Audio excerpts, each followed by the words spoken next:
Don't count on. This is Channel 2 Action News at 5. A small community shocked by a mysterious death. You know, she had a lot of friends, cultivated friends, just was a real popular person. An 18-year-old college freshman, a former homecoming queen, found dead outside a concert venue. Now family and friends wait to hear what cut the young woman's life so short. And the 18-year-old's death is our top story today on Channel 2 Action News at 5. Good afternoon. I'm Monica Kaufman. And I'm Gulston Dart. What was supposed to be a night of fun among college students ended tragically near Lakewood Amphitheater last night. 18-year-old Jessica Hawkins was found dead on a bus in the parking lot. 2 other students were hospitalized. Channel 2's Lynn Harrison is live in Hall County. She spoke with people who knew the girl and are awaiting answers tonight. Lynn. That's right, Gulston. We're here at her former high school where she graduated just this past June. The Fulton County medical examiner who did the autopsy on Jessie Hawkins said that she had a lesion on her heart that caused a fatal abnormal heart rhythm. In other words, she had a heart condition and she died of natural causes. Students here at North Hall High School asked that their flag be lowered to half-staff in memory of their friend, Jessica Ann Hawkins. The 18-year-old freshman at Truett McConnell College in Cleveland died Sunday evening on this party bus that she took from Gainesville to see the Dave Matthews Band at the Lakewood Amphitheater. Her boyfriend told Atlanta police that Hawkins had had 3 or 4 alcoholic drinks on the bus. Jessie Hawkins was last year's homecoming queen at North Hall High School. You know, she had a lot of friends, cultivated friends, just was a real popular person. You know, and a kid that, you know, she was homecoming queen without being involved in a lot of activities. That's just kind of a testament to what type of person she was. 2 other girls on the Gainesville bus were taken to South Fulton Medical Center. They were treated and released. Some parents and students have been wondering if illegal drugs were involved. Her pastor from Riverbend Baptist Church couldn't believe that. Jessie was a smart girl. She had a lot going for her. She'd have been active in our church. I'd find it kind of hard to believe if that were the case. Apparently he knew her well, and he was right. Again, it appears that Jessica Hawkins died of natural causes from a heart condition that nobody knew about, but the toxicology report still won't be back for about a week, and the medical examiner still wants to see if any of the alcohol involved in that party bus may have contributed to her death. Her funeral will be held this Thursday at 11 o'clock at the Riverbend Baptist Church in Gainesville. We're live at North Hall High School. Lynn Harrison, Channel 2 Action News. Lynn, that is a tragedy. As for the other 2 students, no relation at all as to their condition? Well, one of the girls does attend the high school here, and she wasn't in school today. The hospital won't say what they treated them for. People are assuming that it may have been in a party atmosphere, not being sure what. The Macon police have been involved in 2 major accidents. In May, a woman is paralyzed. In August, a woman is killed. We spent the day at the Georgia Public Safety Training Center in Forsyth to see firsthand what training law enforcement officers, including the Macon police, undergo before getting behind the wheel. Over the last 3 years, driver training for Georgia law enforcement officers has intensified. Officers must now complete hands-on training in skid control, braking, and precision driving. It's not easy. About 10% fail. But according to trainer Bob Sanderson, controlling the car may not be as important as controlling one's emotions.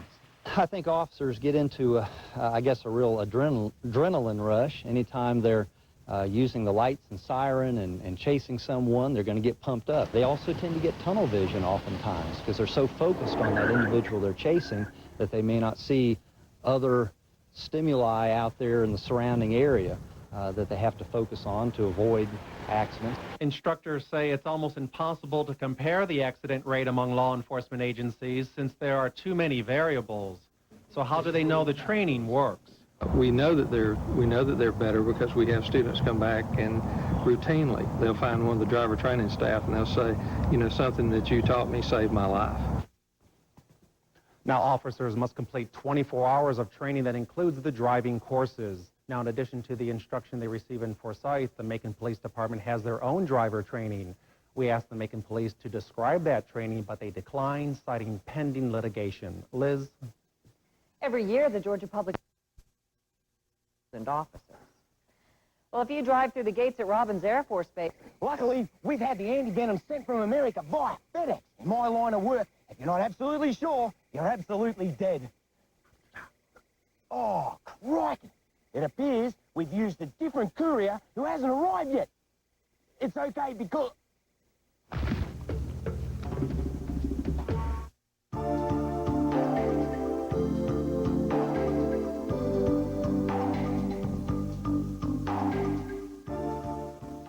Our thanks to Ricky, to Sophia, and Mike. I'll see you on 2020 and The View. Thank you for watching. Good night. Oh, this is great. You got a whiff of that horse crap. Hi. How's it going? Hi. So cute with that little boy. Yeah. Hi. How's it going? Right there. One more. Hey, thank you. I've always wanted to do this since I'm 12. You're adorable. Thank you so much. See you later. Bye-bye. Good luck to you. I want to see the place. Talk to you soon. Monica Kaufman, Ghost and Dark, tomorrow at 5 on Channel 2 Action News. Somewhere in America, moments from now, there could be a new multi-millionaire. Welcome to The Big Game. And good evening, everybody. I'm Glenn Burns. It's Tuesday, September 12th, and tonight's Big Game jackpot is an estimated annuitized $63 million. To win that jackpot, all you have to do is match all 5 white balls plus the gold big money ball. Good luck.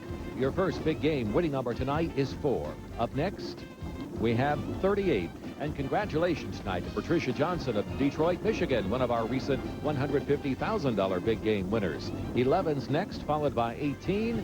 Then we have the number 27. Now for the Gold Big Money Ball. Tonight's Gold Big Money Ball is 23. Again, your Big Game winning numbers tonight are 4, 38, 11, 18, 27, and the Gold Big Money Ball is 23. If no one matches all 6 numbers tonight, Friday's Big Game jackpot could be worth $75 million.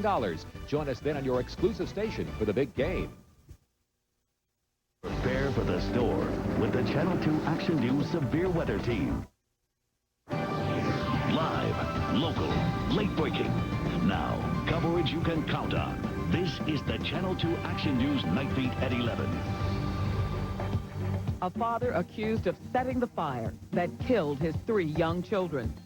Not 1, not 2, not 3, but 5 cases of child abuse reported. Tonight, one of the officers who tried to save the children speaks out. And defects just stood in the way on this one and didn't do what they were supposed to do. It is a story you will see only on 2. Good evening. I'm Monica Kaufman. And I'm John Pruitt. Officer Maggie Green investigated one of the abuse reports personally and even went so far as to beg Barrow County officials to permanently remove the children from the home. In the 5 abuse reports, there were allegations that the children were living in a roach-infested trailer, that the then 5-year-old girl was abused in 1994, and in 1996, a report that the then 1-year-old William had been intentionally scalded with boiling water. Why was nothing done? Channel 2's Dale Cardwell spoke with Officer Green tonight and joins us live from DFAC's headquarters. Dale? John, Maggie Green has 24 years of investigative experience, much of it dealing with child abuse cases. She told me she's never had a stronger case than the one that involved William Riley, Jr. And she says if the state would have handled her report properly, William Riley, Jr. and his 2 sisters would be alive tonight. It's a story some would think too horrible to be true. A father accused of setting fire to his trailer and leaving his 3 children inside it to die. Last evening, we charged William David Riley. 1 count of arson and 3 counts of felony murder. Oh, I was devastated. But now this former deputy with the Barrow County Sheriff's Office says the children would be alive today if the state would have listened to her. Defects just stood in the way on this one and didn't do what they were supposed to do. Maggie Green says it was 1996 when she responded to a neighbor's call that little William Riley Jr. had been burned. The mother said that she was straining some noodles and pot slipped and the baby was around her leg and the water just spilled on the baby. But Green couldn't find the noodles, and she said the mother's reaction was cold. She wasn't upset. There was no tears being shed. If it was my child and I accidentally spilt hot water on it, first thing I would have done is just let everything go. I grabbed the child up and got some help. But she didn't. Green says the local DFACS office here in Winder looked into the matter, but dropped the allegations and returned the children to their parents. Even though Officer Green called the investigators personally and warned them they were making a grave mistake. Do you hold them responsible for Yes, I do. Yes, I do. If they had listened and done what they were supposed to do, these children would be here today. DFACS officials are not commenting tonight, saying their investigation is still underway. However, they are on record as saying of the 4 previous abuse allegations, the 4 in Barrow County, none were in the realm of what happened when the family moved to Newton County. Of course, it appears as though Maggie Green would strongly disagree with that. Tonight, we're live in downtown Atlanta at Department of Human Resources headquarters. I'm Dale Cardwell, Channel 2 Action News Night Beat. Dale, thanks very much. Now, state authorities are investigating the Barrow County Department of Family and Children's Services, and we have more details on that. A 6-member team is doing a page-by-page review of all abuse reports over the past year. The investigation should be complete by October. New at 11, a traffic light now is up along a dangerous intersection near Gwinnett County School. 15-year-old Robbie Murray was killed last month at the intersection of McMillan and Broad Streets along Winder Highway in Decula. The light had been ordered 2 years ago, but red tape delayed the project. Now, less than 1 month after Murray's death, the traffic light was put up today. Also new since 6, it looks as if the Ramsey interviews will not be made public. Boulder investigators